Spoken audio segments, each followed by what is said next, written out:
Time is never same. This is another universal principle of life, and we know this well. We are already aware about the fact that time is never same. It changes like day and night, shadow and sunlight. In the same manner, our mind is never same. Our mood gets changed very quick. You could do this experiment yourself. Imagine, it's 9 o'clock in the morning, you are getting a sort of thoughts or mood of a kind. It could be funny mood or a happy mood, could be sad mood, a romantic mood, or could be sleepy, motivational or energetic mood. Now, at 10 o'clock in the morning, it is going to be different from earlier, that is for sure. Our mood is never same for a long time. Same way, any problem stays for a limited time, it's never same for the long time. That's why we say if you keep this principle in your mind, you are never going to get depression and suicide thoughts. The prime reason for suicide is when we start imagining the small stress element negatively in the long run. After some time, we stuck in our imaginary web of negative thoughts, which is not real, and then we don't get any way to get out of it and choose to end our life. Business can be hard. Heck, life can be hard. We're all on a journey, and we've all been down in the dumps before, wondering if what we're doing is really worth it. Wondering if what we're doing is really making an impact. But, it's important that we're always moving forward. This is a lesson that I learned early in life. I remember I was around 4 years old, and I was learning to ride my bike with my uncle and my father.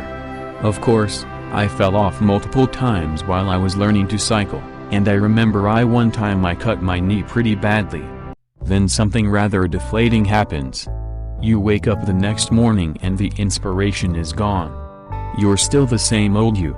And you may even feel worse about yourself because, after the previous day's inspiration, your failure to take even one small step towards your goals is all the more glaring. So what happened?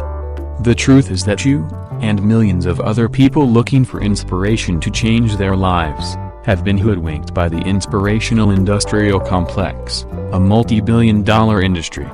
Why, you ask? Because the inspiration that comes from other people is manufactured from the outside. This synthetic inspiration simply can't last long because when the source of the inspiration, that is the talk, film, or book, is gone, its shelf life is very short. At that point I really just wanted to quit and go home. But, my family told me, you can't quit now, you're almost there. Just try it once more. You've probably heard that before too, right? So, I got back on the bike. I didn't want to, but you just need to power through and face your challenges head on. Sure enough, that was the first time that I rode that bike without any help. After that, I was so glad I kept moving forward, and that I never gave up. Now, that probably wasn't the motivational speech that you expected when you clicked on this article, but it's evidence, if you ever needed it, that we can do so much more than we think we're capable of when we're spurred on by others. And that's exactly why we've created this article. We've listed all of our favorite motivational speeches here, because we already know how much more you can achieve with a little bit of extra motivation. The inspiration that comes from talks, movies, or books is designed to provoke maximum inspiration, that's what sells, but provide minimal follow-through. The reality is that inspiration is a necessary, but not sufficient, contributor to positive change.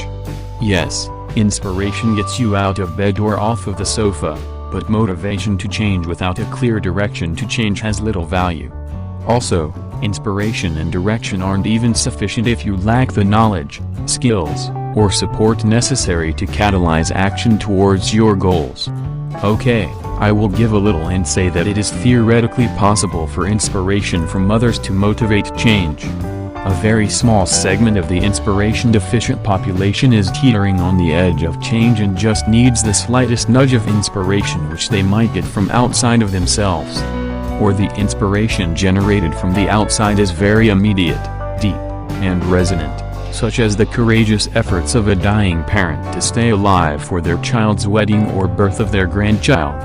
Or the sports coach who gives a rousing pep talk to their team at halftime and the team comes back to the field en fuego, but the inspiration usually fades by the end of the third quarter.